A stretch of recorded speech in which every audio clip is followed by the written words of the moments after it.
अगर आप चाहते हैं आपने ब्लेसिंग को हासिल कर लिया है, तो परमेश्वर आपको देशों के बीच में, आपको प्राइम मिनिस्टर, आपको प्रेसिडेंट्स के बीच में लेके जाना चाहता है। अभी तो शुरुआत हुई है, अभी तो आपने कुछ नहीं देखा, लेकिन परमेश्वर कहता तूने अपना पहला सा प्यार छोड़ दिया है। वो पहला प्यार, एक्साइटमेंट जब कम हो जाए दिल में, जब दिल करे ये नहीं करना, अब चर्च जाने का जब दिल ना करे, फास्टिंग करने का दिल ना करे, जब बोने का दिल ना करे, दिल ना करने के बावजूद परमेश्वर कहते हैं अपने पहले प्यार को तू छोड़ना मत। थिस्सलुनीकियों 4 उसकी 3 से 5 आयत को हम पढ़ेंगे, और उसके बाद पहला कुरिन्थियों 6 उसकी 18 से 20 उसको बाद में पढ़ेंगे। पहला थिस्सलुनीकियों 4 उसकी 3 से 5 आयत, उसको हिंदी और इंग्लिश की एम्प्लीफाइड बाइबल, जिसका मतलब है वो बाइबल जहां पर एक्सप्लेन करके वर्स को लिखा होता है, एम्प्लीफाइड बाइबल से उस 3rd आयत को पढ़ेंगे और हिंदी में पढ़ेंगे। उसमें लिखा गया कि परमेश्वर की इच्छा यह है कि तुम पवित्र बनो, अर्थात व्यभिचार से बचे रहो। इंग्लिश में लिखा, for this is the will of God that you should be consecrated, separated and set apart for pure and holy living, that you should abstain and shrink from all sexual vice।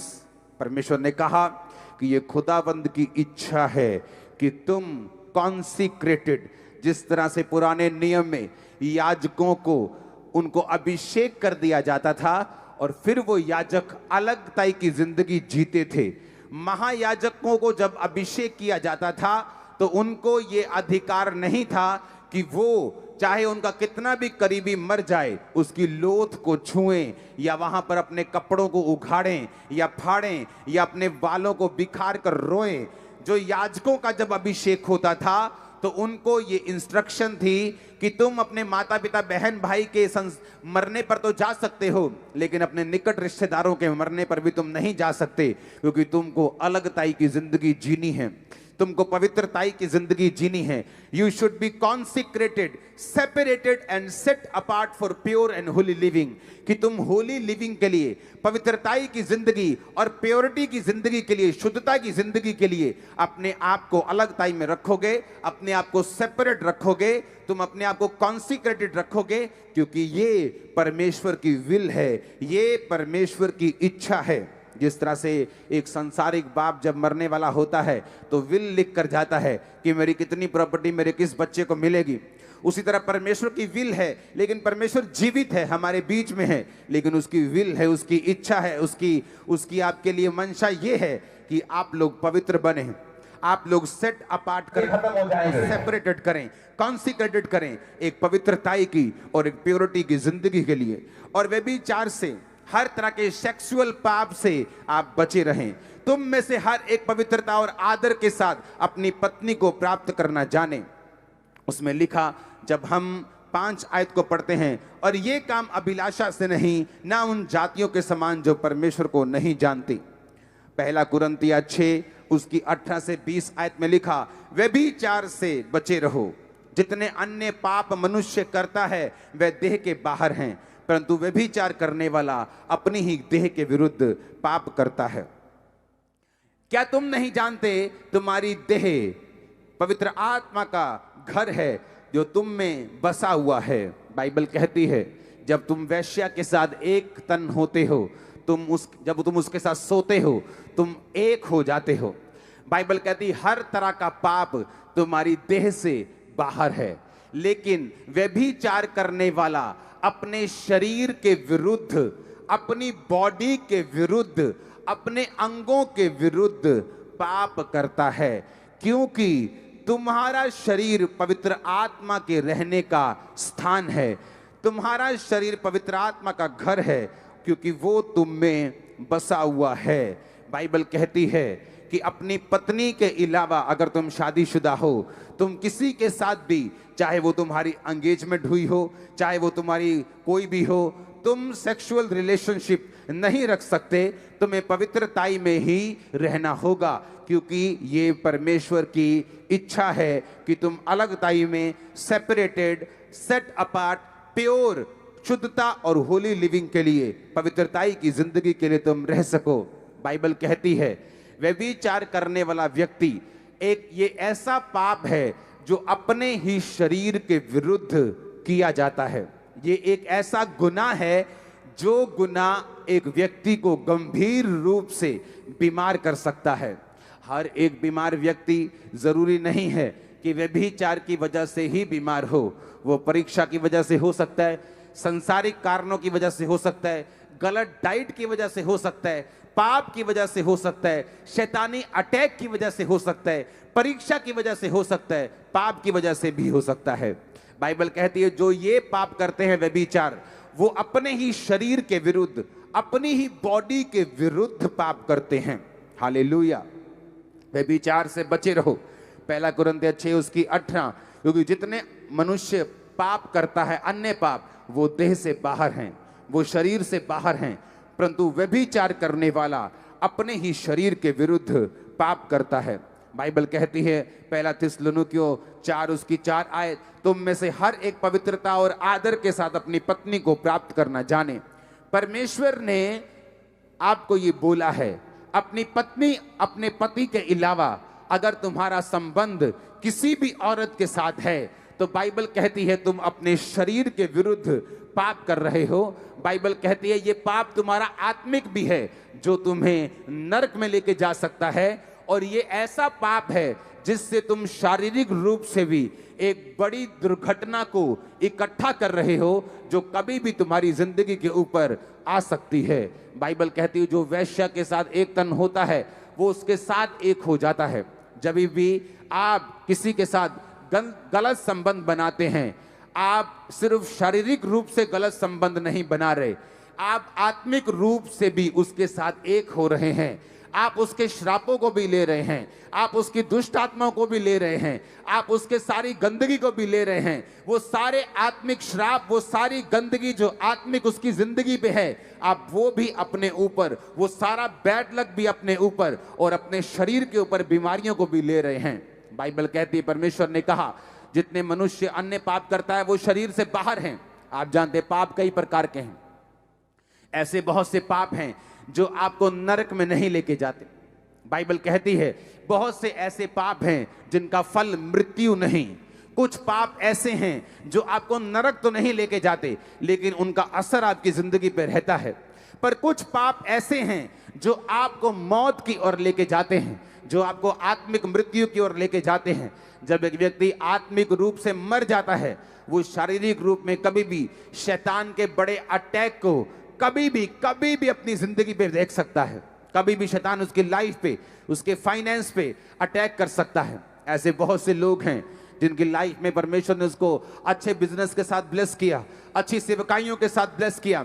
ऐसे लोगों को मैं personally जानता हूं, एक अच्छी सेवकाइयों के साथ खुदावंद ने उनको ब्लेस किया, लेकिन पाप में गिर गए, व्यभिचार में गिर गए, परमेश्वर से तौबा नहीं की, अपने पहले प्रेम को वापस नहीं लेके आए। परमेश्वर ने कलीसिया को तितर बितर कर दिया, सब कुछ उजाड़ दिया, सब कुछ खराब कर दिया, परिवारों को खत्म कर दिया, सिर्फ इस पाप के कारण।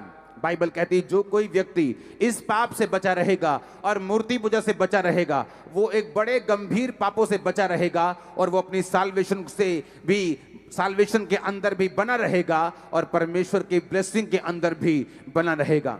बाइबल कहती है जब पौलुस बहुत से प्रेरितों के पास जब वो गया मिलने के लिए तो उनको ये बताया गया, उनके साथ डिस्कशन हुई कि तुम मूर्ति पूजा से बचे रहो, गले घोटे हुओं के मांस से यानी उस बलिदानों से जो शैतान के लिए दिया जाता है उससे भी बचे रहो, और तुम मूर्ति पूजा से बचे रहो, और तुम व्यभिचार से बचे रहो। ये सारा कुछ बाइबल कहती है परमेश्वर के दासों ने पौलुस को बताया और पौलुस भी यही बातें सेम कर रहा था।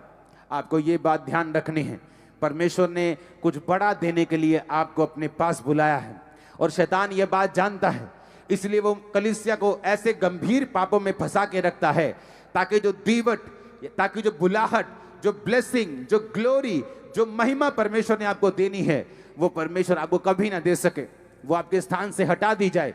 शैतान उन चीजों को छीन ले, उन आशीषों को, उन आत्मिक बरकतों को, आत्मिक अथॉरिटी को, वो आत्मिक पोजीशन को छीन ले जो परमेश्वर ने आपको देनी है। याद रखो, अगर आपकी आत्मिक पोजीशन हिल गई तो आप कभी भी परमेश्वर से उन बरकतों को नहीं पा सकते। अंधा जब चंगा हुआ, बाइबल कहती है उसने परमेश्वर को पुकारा, पहली बात, उसकी शारीरिक पोजीशन, जो वो उस सड़क पे बैठा था, जिस सड़क से प्रभु यीशु मसीह गुजर रहे थे, वो सही थी। उसकी आत्मिक पोजीशन कि उसने यीशु मसीह को पुकारना छोड़ा नहीं। अपने उस कपड़े को जो एक सर्टिफिकेट भिखारी होने का था, उसको फेंक कर कि अब मैं भीख नहीं मांगूंगा, खुदाबंद का बेटा बन गया हूं, उसके पीछे चलूंगा। आत्मिक पोजीशन को भी सही किया। जब तक आपकी शारीरिक पोजीशन सही नहीं, आप किसी अच्छी चर्च के मेंबर नहीं, आप किसी जीवित चर्च के मेंबर नहीं, जहां खुदावंद के कलाम को आपको सुनाया जाए, जहां परमेश्वर की शिक्षा हो, जहां साल्वेशन का प्रचार हो, जहां मुक्ति का प्रचार हो, जहां पाप के विरुद्ध में बोला जाए, जहां हीलिंग्स और मिरेकल्स हो, अगर आप ऐसी जीवित चर्च का हिस्सा नहीं, आप बहुत डेंजर में हैं। आपकी शारीरिक पोजीशन फिर सही नहीं है। जब तक आपकी शारीरिक पोजीशन सही नहीं, आपकी आत्मिक पोजीशन भी सही नहीं होती। क्योंकि बाइबल कहती है एक कोयले की उस भट्टी में से जब एक जीवित कोयला, एक आग से बलता हुआ कोयला जब हम निकाल कर बाहर रख देते हैं, तो वो थोड़ी देर तो जलता रहता है, पर थोड़ी देर के बाद वो जलना बंद कर देता है। लेकिन बाकी कोयले जो इकट्ठे रहते हैं वो जलते रहते हैं। शैतान मूर्ख बनाता है लोगों को। जब वो आप अच्छी कलीसियाओं से बाहर निकलते हैं, आपको लगता है पहले 1 साल 6 महीने मेरी तो स्पिरिचुअल लाइफ में कोई फर्क नहीं पड़ा। ओ चर्च में जाते कभी कोई वॉलंटियर बोलता है, मेरा दिमाग वहाँ खराब हो जाता है। कभी फलाना बंदा ये मेरे को ये बोल देता है, मेरा दिमाग खराब हो जाता है, मैं जलता हूँ, मैं कुटता हूँ। इससे अच्छा है घर बैठ के बंदगी करो। ये शैतान का सबसे बड़ा हथियार है। क्योंकि जो उसने कोयला भट्टी में से बाहर निकाला है वो एकदम से कभी भी ठंडा नहीं होता, उसको टाइम लगता है ठंडे होने के लिए। शैतान एकदम से आपको ठंडा नहीं कर सकता, वो धीरे धीरे करके आपकी लाइफ में उन चीजों को करता है। वो एकदम से आपको गंदगी नहीं दिखाता। पहले आप थोड़ी सी गंदगी देखते हैं, फिर आप थोड़ी थोड़ी सी गंदगी को स्वीकार करना शुरू करते हैं, फिर आप फेसबुक पे जाते हैं, फिर आप इंस्टाग्राम पे जाते हैं, फिर रील्स पे जाते हैं, फिर आप कहीं और पहुंच जाते हैं। और शैतान का ये हथियार है, वो धीरे धीरे आपको अपने गुनाहों में, पापों में और जालों में फंसाता है। आपको ऐसा नहीं करना। आपको पहले कदम के ऊपर आज शैतान को नाश करना है। वो शैतान जो आपकी लाइफ में काम कर रहा है, आज खुदावंद की फायर उस पे उतरे और उसके सारे काम चल के नाश हो जाए। आमीन हो चाहिए बरकत आपकी। Hallelujah, hallelujah. और इसी तरह से शैतान चाहता है कि लोग संगतियों में ना रहें, वो चर्चिस में ना रहें, वो अच्छी संगतियों के भागी ना हों। क्योंकि परमेश्वर का एक प्लान है। वो चर्च में जब आप जाते हैं, वो आपको विजन के नीचे रखता है। वो विजन क्या है? आप सिर्फ सेव होने के लिए नहीं बुलाएंगे, पर मेरी बात को ध्यान से सुनना। आप सिर्फ मुक्ति पाने के लिए नहीं बुलाए गए हैं, आप दूसरों की मुक्ति का कारण बने, आप इसलिए बुलाए गए हैं। वो कैसे बन सकते हैं? घर बैठकर आप दूसरों की मुक्ति का कारण नहीं बन सकते। आप जब चर्च में आते हैं, आप प्रार्थना करते हैं। आप जब चर्च में आते हैं, आप बोते हैं, आपका बोने से रूहें बचती हैं। आप जब चर्च में आते हैं, आप प्रार्थना करते हैं। आप जब चर्च में आते हैं, आप अपने अगुए के लिए प्रार्थना करते हैं। आप विजन को लेते हैं, आपको बुक्स मिलती हैं, आपको पम्फलेट्स मिलते हैं, आप लोगों को बताते हैं, आप वचन से जुड़े रहते हैं, भवन से जुड़े रहते हैं। ये सब चीजें परमेश्वर यूज करता है आपको ब्लेस करने के लिए। बाइबल कहती है, पौलुस कहता है कलीसिया को, तुम्हारी हर घटी को महिमा सहित परमेश्वर पूरी करेगा। हर घटी को पूरा करेगा वो महिमा सहित मसीह यीशु में। वो कलीसिया थी जिसने पौलुस का प्रचार करने में साथ दिया था। ऐसा नहीं कि पौलुस को किसी चीज की कमी थी। पौलुस का अपना बिजनेस था। मेरा अपना एक बिजनेस है। मैं अपने बिजनेस से अपने पैसों को चलाकर, पैसों से लेकर अगर घूमने में जाता हूं तो मेरे पर्सनल पैसों के टिकटों से जाता हूं। मेरा एक काम है जो मैं करता हूं। चर्च के पैसों से मैं नहीं जाता हूं। मैं चर्च के पैसों में जाता हूं जब मुझे क्रूसेड करने के लिए जाना हो। लेकिन जब अपने काम के लिए जाता हूं, मैं अपने पैसों से जाता हूं। अगर मैं बाहर खाना खाता हूं तो अपने पैसों से खाता हूं। क्योंकि ताकि कलीसिया से मुझे मांगना ना पड़े, ताकि जब मैं कलीसिया को बोने के लिए बोलूं तो कलीसिया ये ना समझे कि पास्टर अपनी जरूरतों के लिए कह रहा है। मेरे पास इतना है, मैं ब्लेस हूं और मैं दूसरों को ब्लेस कर सकता हूं, इतना मेरे पास है। क्योंकि मुझे मालूम है कि जो कुछ मेरे पास है मुझे साल्वेशन के लिए इस्तेमाल करना है। जो कुछ मेरे पास है मुझे मुक्ति के लिए इस्तेमाल करना है। जब हम झुंड में रहते हैं, जब हम बंदगी में रहते हैं, जब हम भवन में रहते हैं, खुदावंद की ब्लेसिंग, उसकी कृपा हम पे बनी रहती है। जब हम विजन में लगे रहते हैं, विजन में जुड़े रहते हैं, वो लोग सेल्फिश हैं जो किसी जीवित चर्च का हिस्सा नहीं, जो ये कहते हैं हम घर बैठकर बाइबल स्टडी कर लेंगे, घर बैठकर बंदगी कर लेंगे। नो नो नो नो, अगर आप बंदगी करने के लिए नहीं बुलाए गए हैं और आप घर बैठे बंदगी कर रहे हैं, आपको मालूम है ये गलत है। हर बंदा पास्टर होने के लिए नहीं बुलाया गया, हर बंदा इवेंजलिस्ट होने के लिए नहीं बुलाया गया, हर एक बंदे का अलग अलग रोल है, हर बंदा अलग सेवकाई करने के लिए भी नहीं बुलाया गया। अगर हम अपने अपनी रोल को निभाएंगे, बाइबल कहती जो काम, जो ब्लेसिंग परमेश्वर ने आपको देनी है, वो शैतान कभी भी आपसे छीन नहीं पाएगा।